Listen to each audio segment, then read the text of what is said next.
Sesaat lagi akan kita ikuti Hikmah Ramadan bersama Ustadz Hendra Ubay. Acara ini didukung oleh Yayasan Dana Sosial Al-Falah Malang.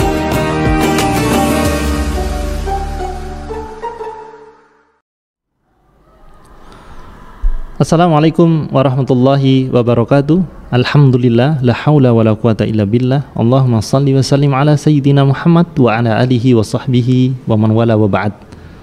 Saudara pendengar RRI Radio Malang, barakallahu fikum, semoga Allah mencintai panjenengan semuanya dan menyayangi kita semuanya, alhamdulillah. Dan di dalam puasa ke beberapa hari ini kita semakin bersyukur kepada Allah. Karena apa? Karena kita masih diberi kesempatan untuk menambah amal-amal solih, sehingga dari amal solih itu kita berharap dihapusnya dosa-dosa kita yang telah lalu. Kita semuanya punya masa lalu, kita semuanya punya kekelaman masing-masing di masa lalu. Bahkan kita semuanya punya aib masing-masing yang masih sampai sekarang ini, bahkan saya tidak terbebas dari aib itu, dan Allah menutup aib-aib kita. Tahukah bahwa amalan-amalan yang kita anggap sederhana di bulan Ramadan, yaitu sunnah-sunnah yang diamalkan di bulan Ramadan, ini bermanfaat untuk menghapus kekelaman kita di masa lalu. Karena kata Nabi Shallallahu Alaihi Wasallam, ittaqillaha haitsu ma kunta. Bertakwalah engkau dimanapun engkau berada. Tidak sekedar takwa di masjid, setelah lepas dari masjid maka engkau bukan Islam, daganganmu bukan Islam, kemudian bercengkeramamu dengan tetangga bukan Islam, kemudian memuliakan tamu bukan Islam. Semuanya kita dalam keadaan Islam. Dan adbi'is sayyi'atil hasanata tamhuha. Ikutilah keburukan-keburukan yang lalu dengan kebaikan di masa kini dan yang akan datang. Terus melakukan kebaikan, karena kebaikan itu tamhuha, menghapus keburukan-keburukan. Ini resepnya di sini. Ya, maka jangan sepelekan amalan-amalan yang kita anggap sepele. Namun di sisi Allah sungguh agung, sungguh kedudukannya mulia, sangat-sangat lumayan, melebihi cukup untuk bekal kita menuju perjumpaan kita dengan Allah kelak. Nah, contohnya adalah dengan apa kita berbuka puasa. Kalau mau berbuka puasa, pasti yang kita ingat di bulan Ramadan ta'jil, sebagaimana pernah kita bahas, ya. Mungkin kita akan berburu takjil, es buah, bisa jadi itu yang favorit, bisa jadi kolak. Ya, sebelum puasa, sebelum bulan puasa kita nggak pernah bikin kolak, kita bikin kolak. Nah, kemudian kita ingat makanan-makanan yang lain yang rata-rata es yang mengandung es.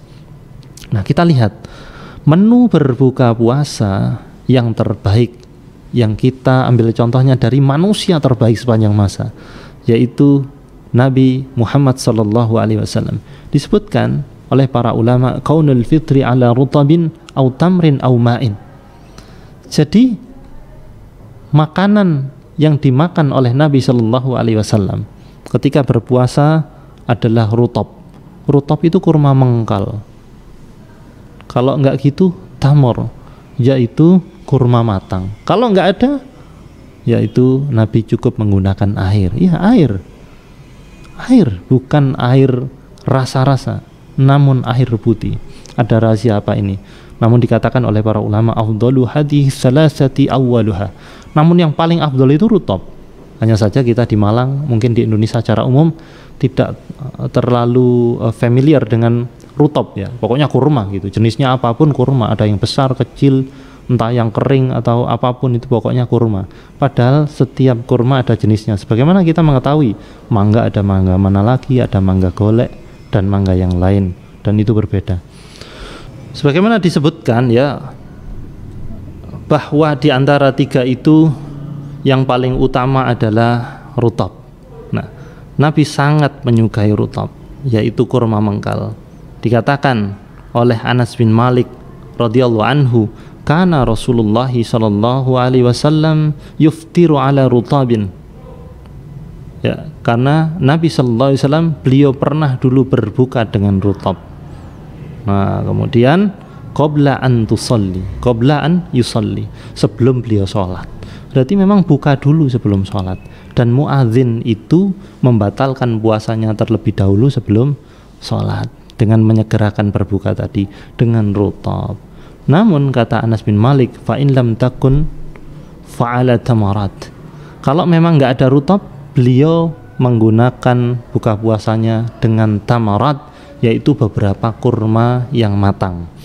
Namun kata Anas bin Malik, fa in lam takun hasawat min ma. Kalau memang nggak ada, maka beliau berbuka hanya dengan air putih, dan itu penting. Di sini ada pelajaran berharga. Kenapa kurma? Apakah ini ke Arab-Araban? Apa kita cukup dengan sirup, atau kemudian kita cukup dengan teh hangat? Bukan sekedar cukup dan tidak cukup, bukan sekedar ini buah dari Arab ataupun dari Kanada atau Amerika, namun yang merekomendasikan itu adalah Rasulullah, dan bahkan yang menyukai Rasulullah. Apapun yang disukai Rasulullah, karena kita mencintai beliau, kita ngikutin, pasti ada kebaikan di situ. Ada rahasia kenapa kita menggunakan kurma, ya sesuatu yang manis seperti kurma, karena seharian kita itu kan tidak mendapatkan nutrisi. Seandainya kita itu langsung makan sesuatu yang selain gula, yang mengandung gula, sukrosa di dalam kurma, apa yang terjadi? Tubuh akan membutuhkan energi yang banyak untuk, kalau istilah kita, ya kita pakai bahasa yang ringan, adalah menggiling makanan itu, memproses makanan itu. Takjilnya weci misalkan, itu enak, Masya Allah, juga kesukaan saya. Tapi kapan itu dimakan? Tahu berontak itu kapan dimakan? Nah, kalau seandainya makanan-makanan yang kita anggap ringan hanya karena kita timbang dan bobotnya ringan, maka bukan ini yang kita pahami. Sungguh itu berat. Kenapa? Apakah kita pikir bahwa apa yang kita makan langsung dijadikan darah begitu saja? Semua ada proses. Semua ada proses di dalam proses metabolisme tubuh. Jadi nasi, kerupuk, ya, kemudian makanan-makanan yang kita makan untuk dijadikan darah butuh proses, butuh energi untuk menggiling, memproses itu. Sedangkan kurma adalah energi instan siap pakai, ya, instan siap pakai, sehingga kita, tubuh kita segar karena ada energi yang siap pakai tanpa proses, langsung begitu saja.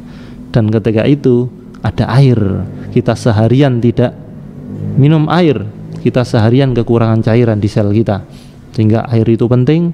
Dan dua kombinasi inilah yang sangat bermanfaat ketika buka puasa. Kita mengikuti sunnah, kemudian kita selamat dunia akhirat, kita nikmat dunia dan akhirat.